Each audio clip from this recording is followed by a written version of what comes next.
everybody's got a story going on, and you don't necessarily start to think about that until you focus in on that. Welcome to the Crooked Table Podcast, where we discuss the world of film from a fresh angle. And now your host, Robert Yanis Jr. Welcome to the Crooked Table Podcast. This is Rob. On this show, we democratize film criticism conversation by bringing on fans and critics alike to talk about a movie that really means something to them or something they grew up with, something that speaks to them. So, and oftentimes, as is the case with today's guest, that ends up being their favorite film. I've talked on this podcast, or the 100th episode, about The Matrix, which I'm sure we'll get into later on, which was my brother Freddie's favorite movie and also mine. So that was why that was a two-part conversation. So this episode, we're talking with Jeff Johnson. Welcome to the show. Hey, thank you for having me. So you're the second of three co-hosts for the CF3 podcast. So tell people a little bit about your guys' show and what you do over there. Yeah, thank you for having me. It looks like you're trying to complete the trilogy of our hosting segment. I think so. That's fun. Well, I am Jeff, and our podcast is mostly about cult films, fans, and finds. We like to talk about a cult film from the past. We like to go into some news. We also like to review a film. We'd like to have industry insiders if we can. Otherwise, we'd like to talk with fans, just basically talk shop about a movie. It can be anything from, say, Clerks, all the way to Never Hike Alone, a fan film for Friday the 13th, all the way to The Goonies. And we just go right on down the list. We have a really fun time. We tend to pick on Dane's brother, which is an inside running gag for a lot of people. It's a good time, and we love to chit-chat with just about anybody. You guys have had I think you're only, episode 16, I think just went up as of this recording. Is that correct? Sounds about right. That is correct. Yeah, so you guys have had a really eclectic group of films that you've covered, as well as guests, and not just saying that because I was on the show recently. But how has that been for you guys to attract such interesting people and be able to cover such a wide range of films? Oh, it's been a real trip. We haven't exactly expected, too many. You start low and you start to build yourself up. We're just kind of doing this as a hobby. I think Dane alluded to that on his Sing Street episode. Mm-hmm. And we just wanted to do this just for fun. And if we got like 20 listeners, that'd be cool. And if we could talk to a couple people from say, Mystery Science Theater 3000 cast, or, hey, we know some people who are friends with others in the industry. Hey, if we can get them on, that'd be fun too. But mostly we just want to talk shop because it seems like there's a lot of podcasts out there, and we thought we could do something a little different where we can bring in a fan and potentially an industry person so that they can all talk about a movie together. And it's just been a lot of fun. There's been varied guests. We just had Ming Chen from Shared Universe, and it's just been a ton of fun. We are learning so much new information, more behind the scenes stories. And when it's just a bunch of fans, we are just having a good time.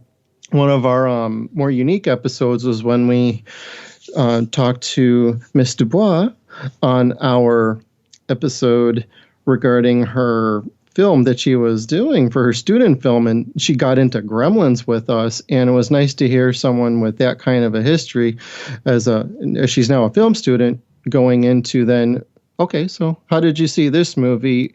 What did you think of some of the cinematography and edit? So it's nice to get a lot of different perspectives, not just from seasoned professionals all the way to new people getting into the industry.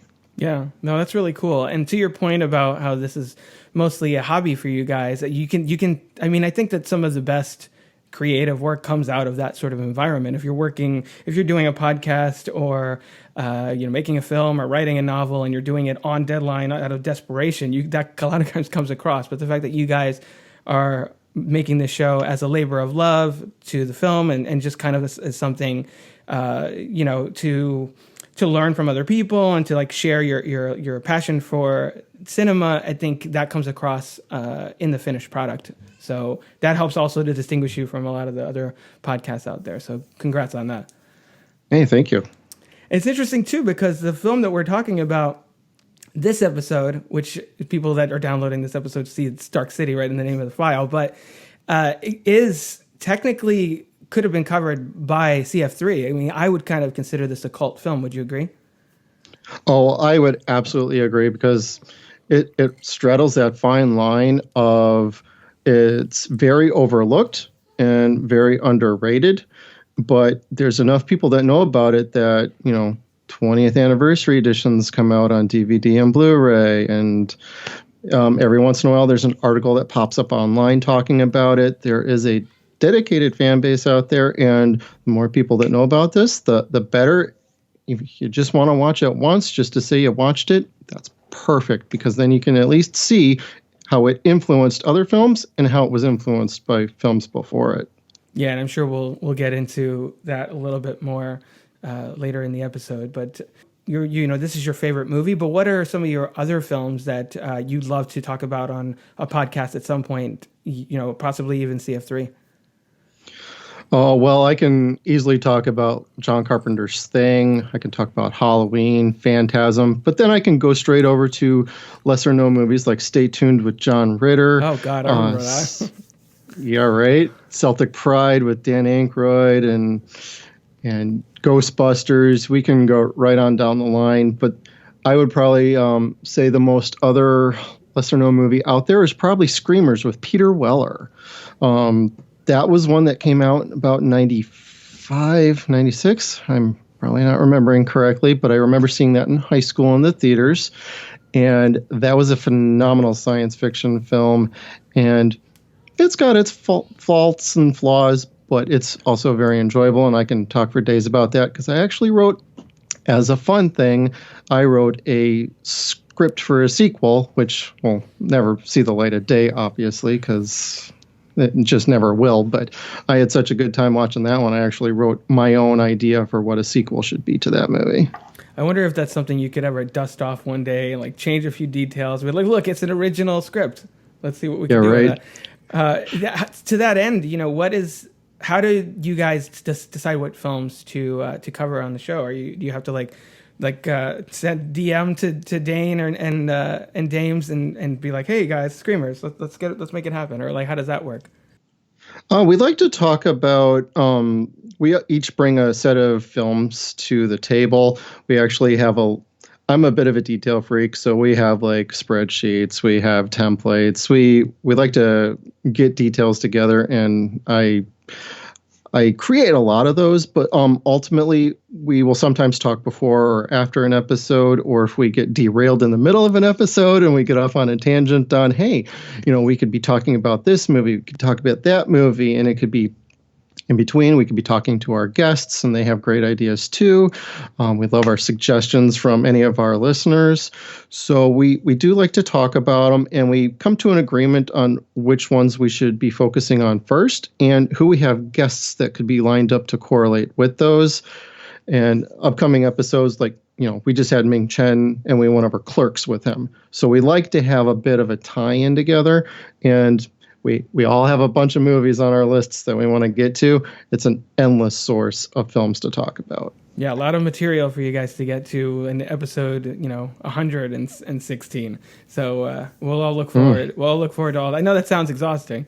As a fellow podcaster, I know sometimes it can be draining to think about. Oh man, we got to do a show this week. But yeah, you guys have a lot of great stuff ahead, I'm sure. So best of luck with that. Absolutely. Thank you. Yeah, of course. I think that's a good enough place as any to transition into a discussion on today's film. We're going to be talking about Dark City from director Alex Proyas. So let's listen to a little bit of the trailer right now.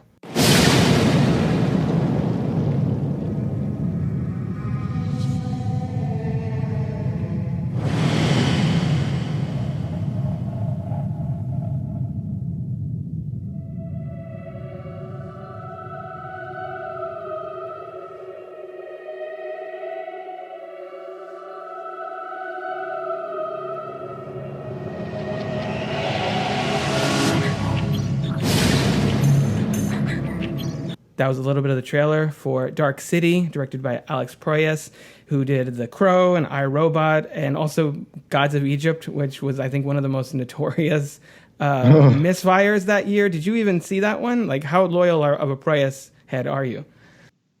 I did not actually see that one in the theaters. I ended up getting that on Blu-ray when it came out, and I watched it with my wife. There's a lot of great ideas there, but the overall execution just wasn't there. I could see Alex's style in the movie, but the overall execution, I loved some of the actors in it. I just can't say that was one of my more favorite Alex Proyas movies.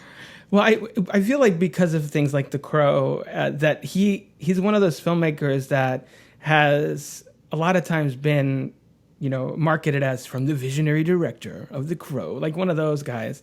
Do you think that there's any credence to that? I mean, I think he definitely has a very specific style if you watch any of his films.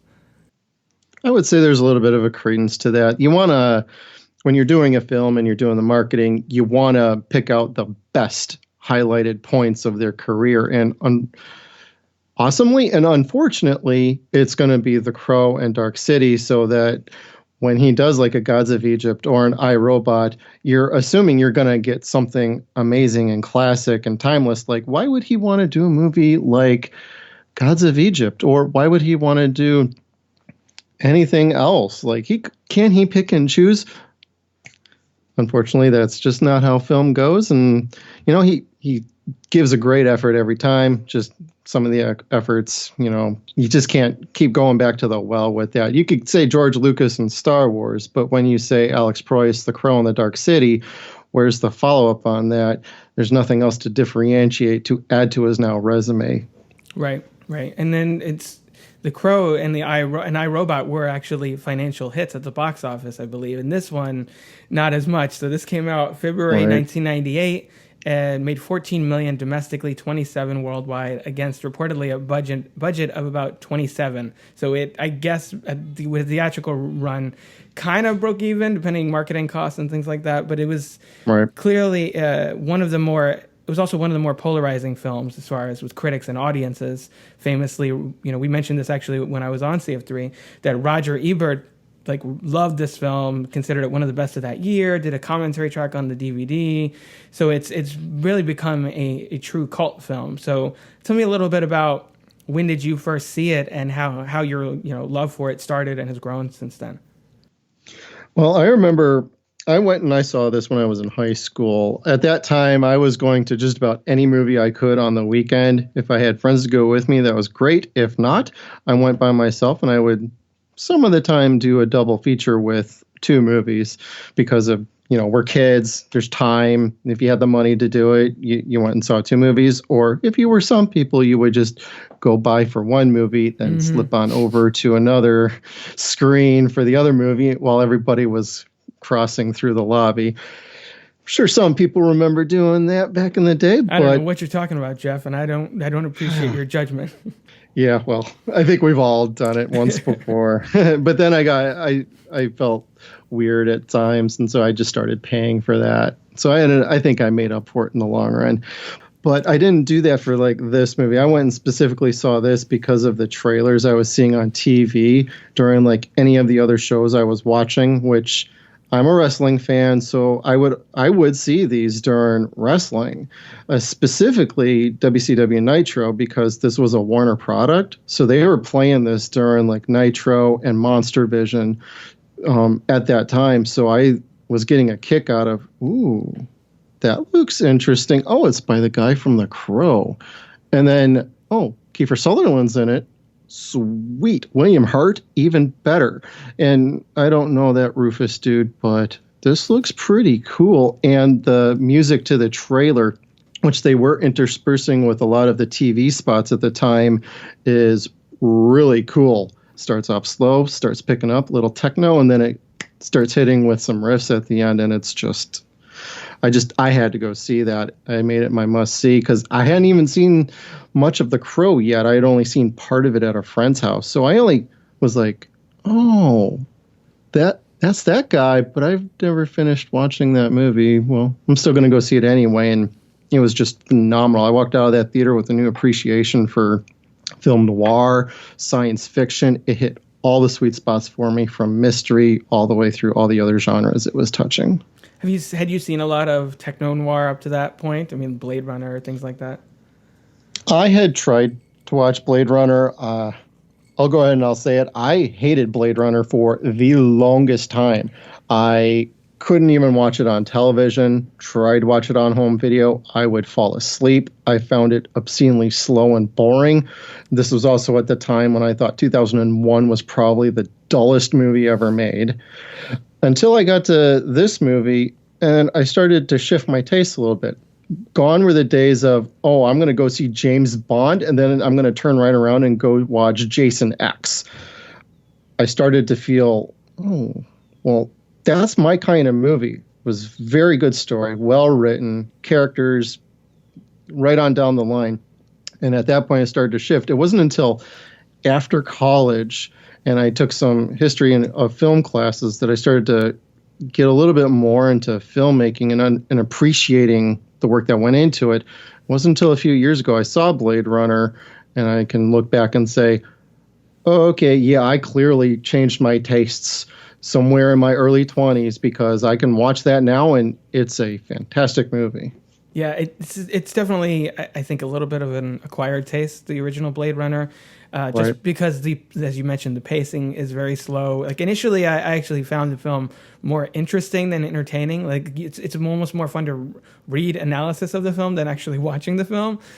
I'd agree with that. Strangely enough. And I think Dark City is kind of a curious case, too, because it's coming out late 90s, early 2000s, where all action sci-fi is the hallmarks are like the black leather coats and the techno music. I'm thinking of things like Blade and obviously The Matrix, and then like Underworld, right. Things like that. Like, this is right in that sweet spot. How much of an influence do you feel like Dark City, which was obviously influenced itself by things like Metropolis and Blade Runner and things like that, how much of an influence do you think that has had, I guess, immediately after, since a lot of people attribute The Matrix and some of its themes and stuff to this film, or since then? Good little side story is The Matrix was shooting at almost the same time as Dark City, and they actually reused a lot of the sets. So there was a little bit of a crisscross of some of the crew. So they were seeing what Dark City was doing, and they incorporated some of that into The Matrix. So The Matrix literally did borrow from Dark City in some of their sets and lighting. In a way, would you almost consider these two, I don't know, kind of sister films in a strange way? Because they do have, I mean, obviously we're here to talk about Dark City, not The Matrix, right. But it's kind of impossible to bring up Dark City without talking about The Matrix, since, as you mentioned, there's a lot of commonalities with the production. Matrix was hugely successful and influential, and Dark City has a cult following and didn't really break out from there, at least during its theatrical run. Right. Would you consider them like related, and if so, in what way? I would consider them more cousins, because I feel The Matrix goes way more into science fiction, and the later films go more into fantasy elements than anything. Mm-hmm. But The Matrix, yeah, I would consider them cousins, because they did have very similar styles to them. The writing's a little bit different. The editing's a little bit different. The cinematography matches up pretty well. I would say they're cousins, maybe companion pieces to one another. It is very enjoyable to watch both of them, because I did watch both in the theater. And I would say Dark City actually made me want to watch The Matrix, because all the press leading up to The Matrix, and yes, we'll get back on Dark City, but the press leading up to The Matrix, I'm seeing the similar colors. I'm seeing great architecture, and I had just gotten experienced off of Dark City from that, and I couldn't get enough of that. I want to see that. That looks pretty interesting, because up to a point, I had heard about The Matrix before, and I thought, oh, Keanu Reeves, wonderful. I can't wait to see how horrible this movie is. Well, at least Dark City had loosened me up enough. You could consider that a little bit of a couple of shots before trying something else. Pre-game. And yeah, pre-game. I went and I saw Matrix, and the time I walked out of that theater, I'm like, damn, that was pretty good, but man, that reminded me of Dark City. I'm going to go watch Dark City now. And I didn't even know about any of the shared sets or anything at that time. I just felt very, very similar, but also very unique and different from one another. So you can say there's influence, but I think that's where the comparisons stop. Mm-hmm. There's some similar themes that I noticed, being a huge fan of The Matrix, as I mentioned, the nature of reality. There's a lot of talk about, dreams and philosophy and things like that in here. But right. I mean, that's kind of common in sci-fi in general. Yes. But there are certain elements that call to mind the other film as well. One thing I really noticed about this film is not only how hyper-stylized it is, but the way it's shot.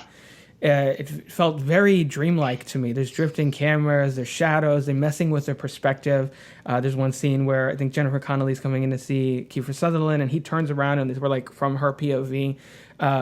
It felt to me really encapsulated in a line that Murdoch has where he says, "I feel like I'm living out someone else's nightmare," and that's essentially feels to me what Proyas was going for with this film. Yeah, I absolutely agree with that. The whole thing plays out like some weird dream sequence that, maybe Inception got an idea from, or even Existence by David Cronenberg. Like, there's clearly the idea of personal identity and memory alterations and who you are and who you can become or who you choose to be based off of what you do or don't know. Yeah, so the overall premise of the film is, we should just say for people that haven't seen this, which might be a lot depending on the listenership, these creatures called the Strangers, which I guess they don't even explicitly tell you, I think maybe in the narration up front, that they are aliens? Yeah, that's part of the problem with the theatrical version, right. Is they give a little bit of that away way too soon. I think the studio thought, we need to tip everybody off that, there's more to this story. Please don't tune out too fast because the reveal is more like halfway through the movie right. of what's going on. But then again, you can watch the director's cut where that's completely removed and you can actually follow along with John Murdoch as he's going through the twists and turns of everything. And that brings that back around. And so having that narration is great for some people. For others, I would almost have that removed entirely so that you can experience the film as it should be experienced from point A to point B to point C, not, oh, here's a little Cliff Notes version here at the beginning, but we're going to hope that you forget about it so that when we drop the twist, you will appreciate that, oh, hey, there's still a twist. From what I understand, the director's cut, the other changes are basically just extended scenes, more like establishing shots and things like that. I know you went back and watched both versions recently. Does that sound about right? And would you still prefer the theatrical cut overall? I would prefer the theatrical just because that's how I got into the movie. And I never knew about the director's cut till like years later when they let Alex Proyas actually go back and do that for home video. And that was also at the time when a lot of director's cuts were starting to pop up across the board for all sorts of different films. Nobody had really experienced such a thing except from like Blade Runner with the multiple cuts, the TV cuts with Halloween and Halloween 2. Until more director's cuts were coming out, a lot of us had the theatrical is the only version we're ever going to get. That's what was out on VHS initially. Didn't come out until DVD like years later when the director's cut came out. So a lot of us fans of Dark City only had to experience the theatrical. So unfortunately, you had to basically knuckle under on that. In hindsight, I'd still go back and say the theatrical version is a good version. I would almost tell you to skip the narration if possible. Just fast forward through the first minute right until you see the zoom into the window and Rufus Sewell, John Murdoch, is sitting in the bath, laying in the bath. Since Proyas seems like he's going for more of a dreamlike feel, I do think that the film, this story benefits by having it be basically in and out like 100 minutes or something, which I think the film is about that. Rather than protracting that and really getting lost in the mythos, you're more along for the ride and grasping for answers like Murdoch is throughout most of it. So right. I think that's a good call. So going into the way the film starts, again, we're learning a lot about the mythology with the strangers and the tuning. Watching this for the first time and then now, how do you feel about the way that all works? And apparently, in my little bit of research I did before this, that the look of the Strangers Proyas based off of Riff Raff from Rocky Horror Picture Show. And at the time when I watched this, probably 99 or 2000, I didn't realize that Richard O'Brien was in this movie as one of the principal characters, principal villains, Mr. Hand. What do you care to comment on that?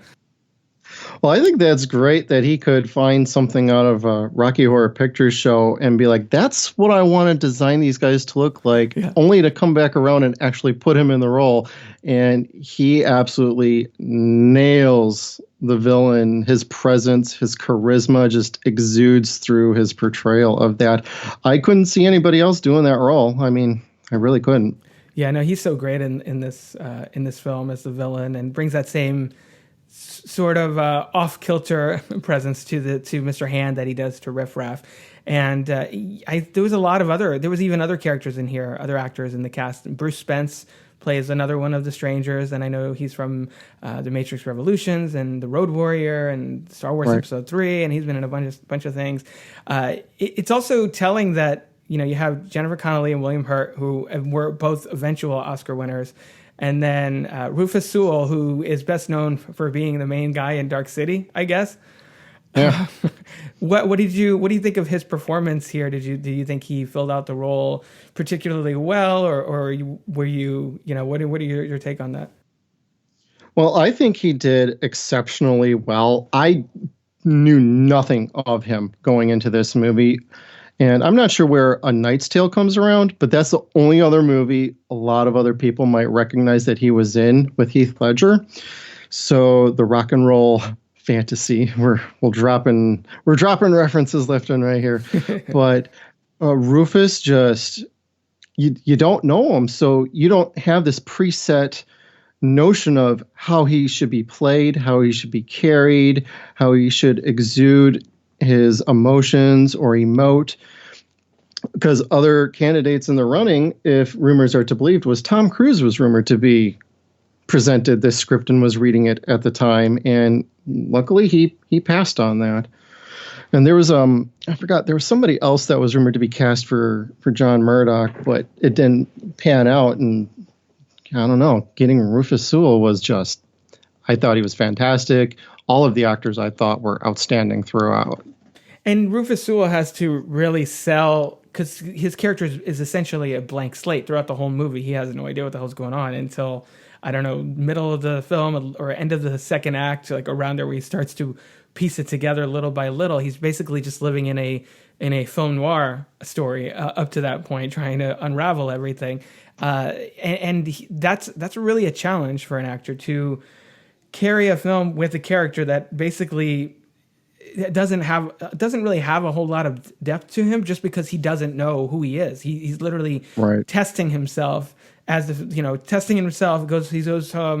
He goes back with a prostitute, and just to see if he can if he has it in him to kill her, because he thinks he's this serial killer that's going around and killing call girls and things like that, which is of course part of the Stranger's plan to figure out exactly where identity comes from, because their race is dying. That's actually another thing that I felt like I would have liked a little more insight on. Like, you hear Kiefer Sutherland at the beginning of the film with the voiceover, and then later on explain that the strangers, their world and their race is dying. I would have liked a little more, backstory or elaboration on exactly what their true nature is, because you don't really see, do we see their home world? Is that what they're supposed to be, where they're all hanging out? Or is that underneath the city? They don't actually show that. They don't actually explain that at all. That's actually one of those questions that is probably left unanswered intentionally. Mm-hmm. Based on, I watched some of the making ofs again for the first time in a while, and Alex Proyas actually made a point about, a lot of people said this film is all style and no substance, but I beg to disagree. It's more all substance and missing style at points, and there's fair criticism for this, that, and the other. But he also made a point to say not everything should be answered. Mm-hmm. Lots of things should be left up to interpretation, because everybody will understand and comprehend things much differently. So when I watched the movie, when the reveal was that this is a city floating in space, the fact you don't see a planet anywhere nearby, you just see like the most nearest star that would replicate as the sun, almost makes you wonder, okay, where the hell are they? Yeah. There's nothing to actually make you think, oh, maybe they're just above Earth or they're above their home world. They're out in the middle of freaking nowhere. And that's even more of a conundrum in my book, because it gives you that other tease of where they're in the middle of absolutely nowhere. Could the strangers be hiding from another race? Could they be out conducting their own experiments and the rest of their race is at their home? I mean, there's lots of questions you could be asking, but I really enjoyed the fact that they're out in the middle of nowhere. There's no sign of help. You are stuck there. There's no escaping. And that's a really great reveal too, when he's tearing, because the whole film, Murdoch is obsessed with getting to Shell Beach, which I know this was obviously not intentional whatsoever, but it reminded me of Truman Show, where he's just like, I got to get to the beach, I got to get to the water and get on the boat and go across, and only to find himself up against a wall, basically. But in this one, he breaks through the wall, and it's just like open space, not a an asteroid or planet or star, or like nothing really in sight when he opens that. And it makes sense that he doesn't want to explain things too much. And I know some of the cocktail of influences here involve, like, Franz Kafka and the Twilight Zone and things like that. It's just exactly. Yeah. It's I always want more of this, and I guess that's the idea, right? To explain a little bit more about what's going on. But ultimately, that would do a disservice to the film. I actually agree with you on that. Well, you could also say that would be a good setup to have an expanded universe. If somebody wanted to do a book, if somebody wanted to do an art book, if somebody wanted to do a video game, you could dive into some of those other tidbits to intersperse. I mean, Alex wasn't designing this to be a franchise. He wasn't designing this for anything. It was his story. It just got tweaked a little bit by Goyer. But there's a lot there you could go into if they ever decided they wanted to expand, or if they ever wanted to do a TV show. I would not be opposed.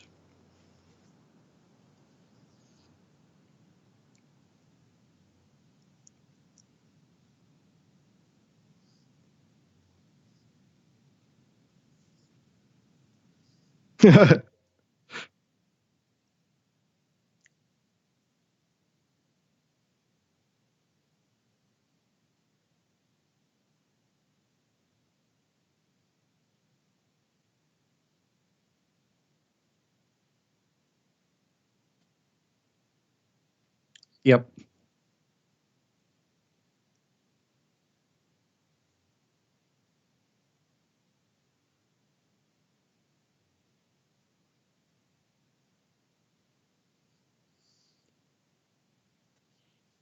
Yeah.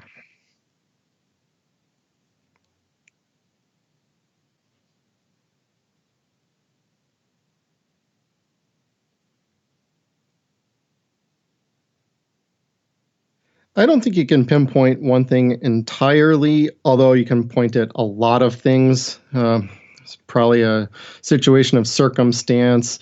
The marketing wasn't that great. I mean, yes, I saw that in the middle of a wrestling show and in the middle of Monster Vision. Not everybody, that doesn't target your mass audience of everybody out there. The genre is a bit niche.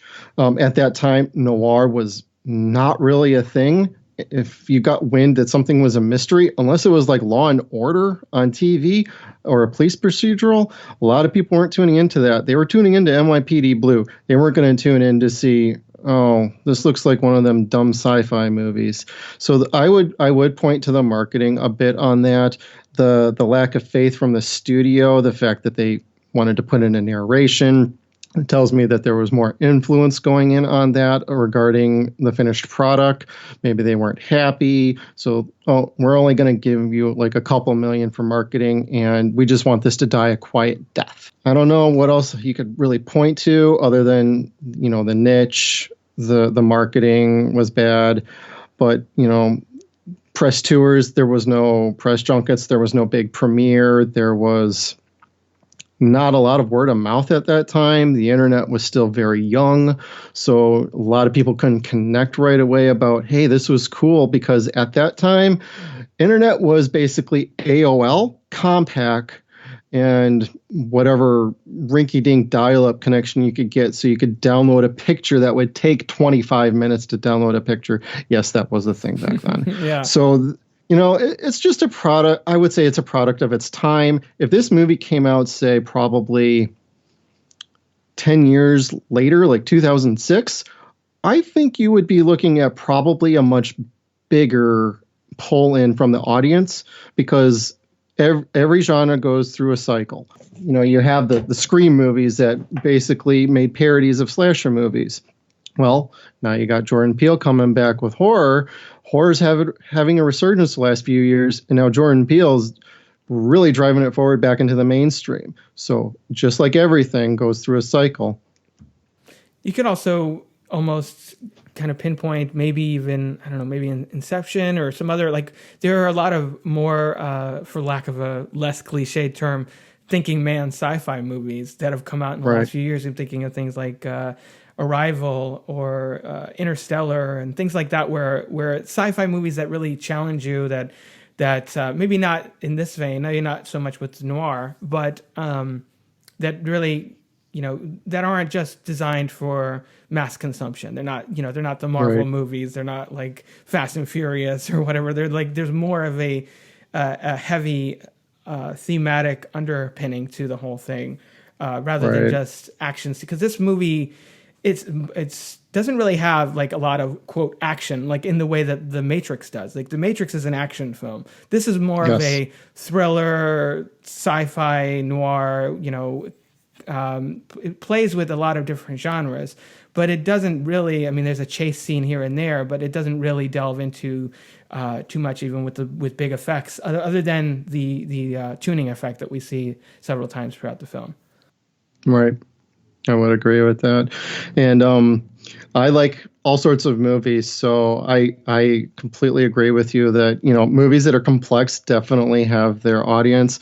I like my complex movies. I also like my brain dead movies. Like, I could just watch Friday the 13th all day long and then turn right around and watch Blade Runner 2049. I could watch Existence. I could turn right around and watch 2001 and actually enjoy it as well. So I would agree with you on that. I also discovered in my research that there's a lot of anachronisms built into Too Dark City, and the fact that Proyas is trying to make it very vague what time period this is, or exactly what's going on. They never explain that at all. Like, we don't know if they're in the 50s, the 60s, 21, whatever. And I think that's a really interesting approach to take, because like Murdoch, we are totally thrown for a loop, and we're very much, obviously, he's the audience surrogate. We wakes up completely lost, as are we.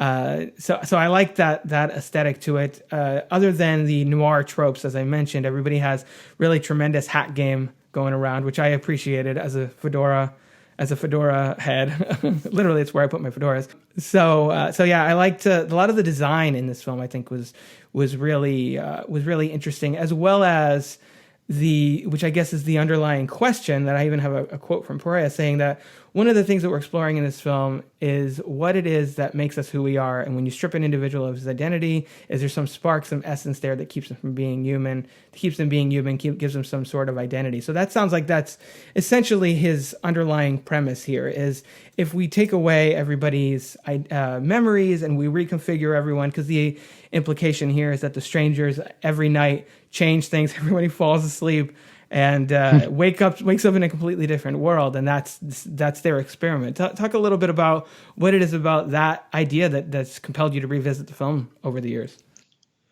Well, I like the fact that it's reminiscent of the swirl mark. You could focus on one point of the story, follow it around the swirl as it winds out and winds out and winds out, and you can pick the different characters and the different tangents and trajectories they all go on. This time I focused more on Inspector Bumstead, William Hurt's character, and watching how his character evolved.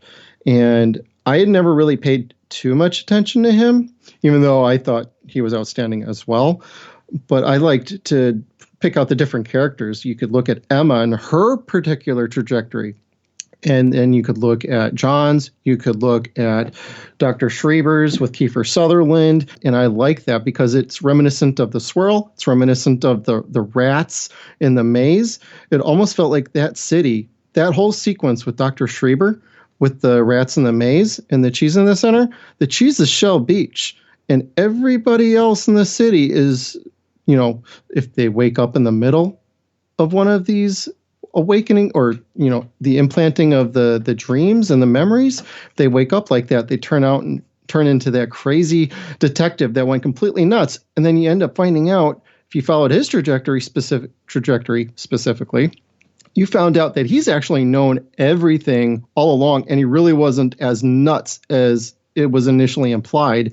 That he actually was likely doing that to throw them off the scent and to keep moving until they could get a chance to find somebody else like him, let them know what's going on, somebody who might actually affect the change. And then that little drop in the water rippled then from there, and then he took himself out. So I liked all the complexities of that, the different trajectories. I can't get enough. So when you can go back and rewatch a movie and pick up on something else, if you can focus on that, you are expanding your own world with the stories that were going on, because there's more than just John Murdoch going on. For sure. And watching it this time, I did notice a lot of Eddie Walensky, the nutcase detective that you mentioned there. One, because I found, I noticed the actor as one of the primary antagonists from Darkman. Colin Friels plays the main bad guy in Darkman, the Sam Raimi film from 1990. And so I noticed him right away. But I also like the fact that he's basically what Murdoch could have become had he not had the ability to tune. Like, had Murdoch's story go a different way, that would have been his role in Dark City. So it was almost like a cautionary tale to Murdoch, seeing Eddie jump on the tracks of like, I need to figure this out, because otherwise I'm going to be laying right next to that guy. Exactly. And from what it sounded like in the original story, it was originally supposed to be centered around Inspector Baumgartner. And as he's uncovering the details of the mystery, he becomes like Walensky. Like, he becomes crazy towards the end, and it's a completely different story. So that just plays right back into that. Yeah, Inspector Bumstead got the bad end in this movie, unfortunately. Oh, yeah. Poor William Hurt. And the other thing, too, that I noticed when I watched this originally years ago, Kiefer Sutherland's performance I found really off-putting. I know that's probably intentional, but I don't know if it's maybe because Kiefer Sutherland, you think of more like The Lost Boys, or you think of like Jack Bauer, and here he is playing completely against type. Right.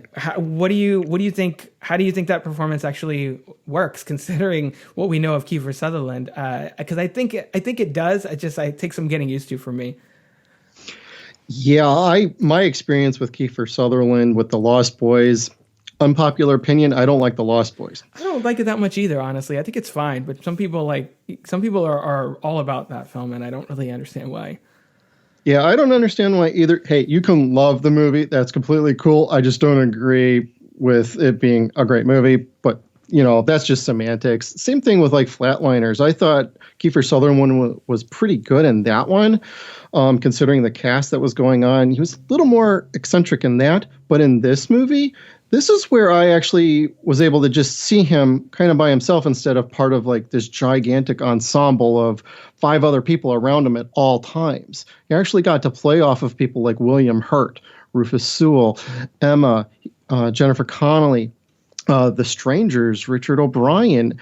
I thought his character work was outstanding. And since my experience with him before that was pretty meh, to see this sort of turn, I'm like, wow, this is incredible. And I think it's probably the most understated and underrated performance in the whole movie, because he stays in the background at all times. Mm-hmm. But when it's his time to interject into the story, he really just gels right in. Like, he's been at the forefront of the movie the entire time. And yes, he's very integral to the plot. He's very integral to what his game was the entire time, was just to give Murdoch, this guy might actually be able to do something, but I have to plan this very, very carefully, or I'm a dead guy. And when he finally had the chance to give him the instructions on how to use the powers, the light bulb went off on. He executed his plan. It took a lot of different turns, but the look in his eyes and the slight grin on his face as he backed away of, come on, you can do it. Come on, you can do it. A little Dr. Frankenstein-esque. And that just, when Rufus Sewell popped up as John Murdoch and melted the chair behind him, and it was on. And just the sheer, and then the cage being pulled apart and Kiefer dropping like a rock. Man, I just thought his performance was just outstanding. And then he goes off and he does Jack Bauer, which is completely different. And that's what he's going to be known for the rest of his life. And hey, that's great. He's a great actor. I think he should be way more up on the totem pole in my book. I think he'd be a great DC or Marvel villain if they ever wanted to open up the paycheck books. Not sure who you would want to cast him as, but man's outstanding, and he had a great performance in this movie. Yeah, and the fact that throughout most of it, he is basically, I mean, as the audience watching it, you have no idea what the full extent of the mystery is until it unfolds naturally by the end. So you're just watching this, trying to figure out where his alliances really lie throughout the whole thing, because he's basically double agenting it, as you mentioned, to get Murdoch into that position so that he can inject him with all those memories, imprint him with I guess training him to be able to tune at the same level as the strangers. And I thought that sequence was one of the highlights of the film. The whole flashes through Murdoch's head, where we've already seen a lot of them over the course of the film, and now Schreiber is the guy like delivering something to his house, and the guy that sold him ice cream that one time, and like all of that. I thought that was a really cool idea, and it nicely plays off of the idea of memories and how they impact us, and how identity is wrapped in there and everything, because in an instant Murdoch has decades of experience and knowledge and everything. It's a really cool moment when that happens. Yeah, I couldn't agree more. That just reminded me, like, when they were doing that dream sequence and the flashes. One of my favorite lines was when the kid was floating up the stairs and he goes, "Now you're getting it. Now you're catching on." And I'm like, that's just a normal Kiefer Sutherland voice. Like, he pulls out of that performance he was doing for all of the inner flashes sequences that were going on. He was pulling out different traits, different grins, different sorts of everything. But that moment just stuck out with me last night when I was watching the director's cut of, now you're starting to get it. And you could feel I could feel the chills and the hair coming along my neck, like, oh, superpower guy, time for a big battle. We're building. We're right there at the climax of this whole thing, and what's going to happen next? And just that gets me every time. I also wanted to point out Richard O'Brien again, as Mr. Hand. I really like the fact that he imprints himself with the same memories that Murdoch has, and this is essentially Proyas's opportunity to illustrate that it isn't necessarily the memories, the identity that you have, it's the choices you make based on that. And he ends up becoming the villain that Murdoch was intended to be. So it creates an interest, a kind of a fun dichotomy between the hero and the villain, which, is always key to really creating strong antagonists, that they're essentially the same but different of the hero in a lot of ways. What do you feel about that relationship and how it plays out?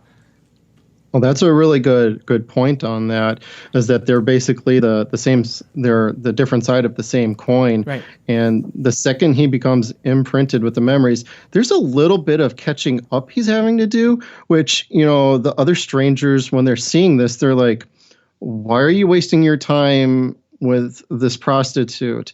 He's like, oh, just give me a few minutes. We're not finished here yet. The little sparkle in his eye as he's starting to feel the power to have control over life like this is different from every other stranger that's there. They are a hive mind, and he's now starting to get a little bit of freedom. Mm-hmm. And he wants to test take these memories and these experiences out for a test drive, and somebody's got to finish the job. Somebody's got to play this out. It's clearly not John Murdoch, but I'm going to complete the experience here. So he's starting to pick up on that. Then he's starting to think, oh, where would he go to next? Because everything's starting to really meld together with him. And so he goes to see Emma, and then he goes to Uncle Carl's house, and then they start catching up. And that's when they start encountering a little more back and forth between them. And I just thought that was a great little twist, because you're wondering at some point, okay, this Mr. Hand guy is pretty cool, but is there anything else he's going to do? And then you imprint him, and he takes it to another level of creepiness and evilness. And that just, you had to give the strangers a singular character to focus in on, as that guy is an SOB. That guy is got to go. The rest of them, yeah, they're not likable in the least. They're doing things completely the wrong way. But a lot of them, they're trying to fight for their survival. This one's going off the reservation, and he's doing some very bad things. And even they're looking at him like, what are you doing? So he really was able to stand out from all of that. So I like the character play between them and the twists like that.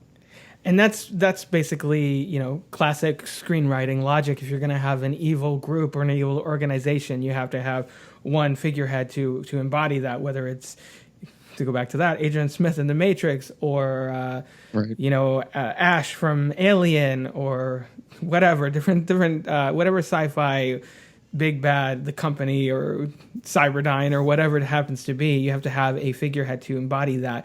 And I like, to your point, Mr. Hand basically just like sees this as his opportunity to break free from the hive, to distinguish himself, and also just kind of co-ops the simulation, more or less, that was laid out for Murdoch as a vehicle to do so. So yeah, that's a really interesting. It's a really cool character, and it's fun to see Richard O'Brien kind of let loose in this way. I wonder if part of why this society is dying out. I mean, it is all male, so I don't know if they considered that might be part of why they're not being able to reproduce or stick around. They never. Again, that's another thing they never talk about, like that the fact that they are all male, how they reproduce, how that all works. So. And one of the many deliberately unanswered questions of Dark City.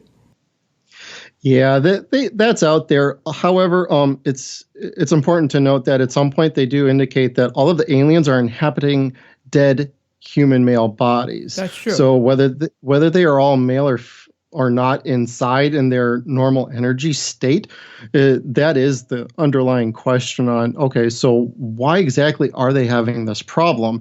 But the fact that they are inhabiting these hosts, these dead male hosts, makes you wonder, okay, so what's really going on? Because that even takes you to a different place on, well, they're sort of an energy being. What is the deal? That's probably part of why I felt like I wanted more on that, because you don't know about their homeworld. You don't know. Yeah, they do mention that they're assuming dead bodies. I forgot that part, because it is like basically a throwaway line, and if you like blink, you miss that detail. So you're just like, what is up with all these white pasty guys? Why are they? What's their issue? What's their issue? But then when they die, you see like this sort of CG creature energy being come out of their mouth and stuff. So yeah, I guess they do delve into that slightly. So that's a good point. We didn't really mention Jennifer Connelly too much. So her thing is that she believes that she had an affair, and that's why her marriage is sort of on the rocks. And again, I guess they're trying what do you think the stranger's goal is there? To see if Murdoch will retaliate against his wife, basically, right? Yeah, I think that's what their intent was, is, he's the serial killer. He's trying to get even with her. Then what's he do when he's done killing all these other prostitutes? Is he going to go back? Is then he going to be like at that level of pure evil and badness? Is he going to go ahead and he's going to kill her? Or what exactly is going to happen? It just goes back to the whole, this is an experiment just to see how people tick. Mm-hmm. And they wanted to see like the reactions play out. So that I would think that's what the end goal was to see if he would kill her or not. So, I mean, that wasn't really stated. So that's a really good question. And I love the fact that if you take away the strangers and the explanation up front, like if you remove the sci-fi element of the story, that is basically the premise of a really solid noir mystery. This guy is going around, accused of killing these call girls and doesn't remember what happened, and he needs to find his identity. It is kind of in and of itself, like you could almost make a film just based on that. So then there's this entirely other level to the film, which I think, is why the noir elements are so satisfying in this film, because it's almost like you can almost imagine the strangers going back, watching a bunch of James Cagney films and be like, oh, we could do one of those. Everybody's wearing hats and like this guy kills people and his wife cheating on him with another man and he's sitting at a desk drinking shots and he's gonna get back to her, there's a cop involved and all that, I really like the that diner, him talking to himself about what his names are, the fact that everything looks like it's straight out of either the 40s, the 50s, or the 60s, the fact that it looks like part of it was shot in New York, some of it was shot in London, just everything's all over the place just to keep you off balance from picking out like exactly what's going on. Yeah, it's a little bit like Galaxy Quest. They studied the historical documents of film noir, and so they're like, oh, well, we can easily work with that. Yeah, we could do a ship. We can actually have the enemies too. Sweet. The strangers. Let's not stuff it up. The strangers are just aspiring filmmakers, I guess is what I'm saying. Yeah, you could say that, and maybe one of them will have some talent at some point. But oh wait, I think they're all dead now. Yeah, unfortunately. Yeah, Mr. Hand was on his last legs there at the end. So I really like the way that I love the way that the film ends, implying that Murdoch and Emma, now Anna, are going to start over and I guess have a chance to, pursue their own ends with not being a part of an experiment. Right. Where do you, if they did do a sequel or a comic book or anything, how would you want them to build off? Would it continue with this storyline from the end? Would it be more set before Murdoch's journey? Like, what would you want to see next? I'd actually like to see them do if it was to happen, a sort of a direct follow-up. I'd almost like to see, he knows everything still. She does not. He could be telling her everything of what happened, and she will look at him like he's completely nuts. He's got to completely restore that trust. And then we don't know for sure that all of the strangers are dead. So you could have a little bit of them scurrying around in the shadows trying to reassert their authority, because, quite frankly, this is still their ship, their satellite, their basic resting spot. There's probably places for them to hide and gain their composure. I think there's something that could be said about them trying to play another mystery, set another experiment to try to get everything back under control, because unless you are sure that all of them are dead, you could go into the possibilities of what would they do to retaliate. Could they have a new Mr. Hand? Could there be somebody else? It makes you wonder. The only problem, I think, with continuing this as a franchise would be that the trick that this film plays, hooking you with the film noir aspects and then revealing the full extent of the mystery, that can only really be played once. So from that, right, you have to really, and this is, again, not to keep going back to this, but this is kind of the same issue that I think the Matrix sequels had for a lot of people, is that the first one is a slow unveiling, and it's this premise that's so different and so thought-provoking, and then you get to sequels and you're just like, oh, okay, I guess now we're just living in this world. And Zion's not really as interesting. It was more fun hearing about Zion than going there and seeing everybody jump around all sweaty. Oh, I agree on that. I mean, you could also pick out like the Alien franchise. Alien is very singular and very intimate. Then you go to Aliens and it's all hell breaks loose. Right. And then you go right to Alien 3, which is a complete freaking disaster. So ultimately, I'd say don't do anything. Or if you were going to do something, do a video game so you could expand on what happened on the events in the movie. Maybe stuff leading up to it, maybe a little bit after. Accentuate all the points in the middle where you could fill in other gaps of information. I think a game, I mean, I hate to go video gaming on here, but you could do a Batman Arkham City where you had Batman Arkham Asylum, and then you could start building on that and including more and more and more. I'd almost rather they don't do another movie. If they were going to do it, a reboot, maybe.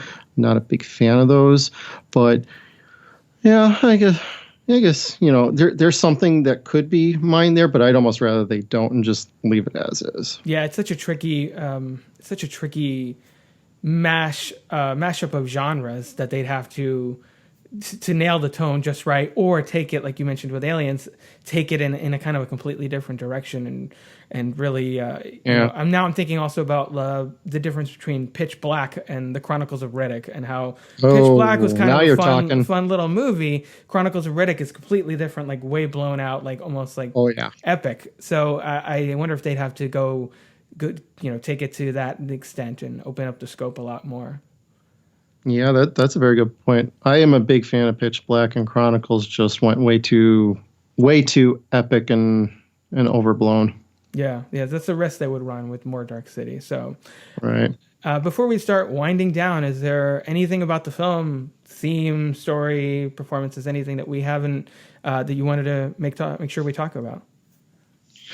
Just that Patrick Tatopoulos, since we brought up Pitch Black, was very involved with the design of the movie. So I wanted to point that out because the cinematography, the scoring is outstanding.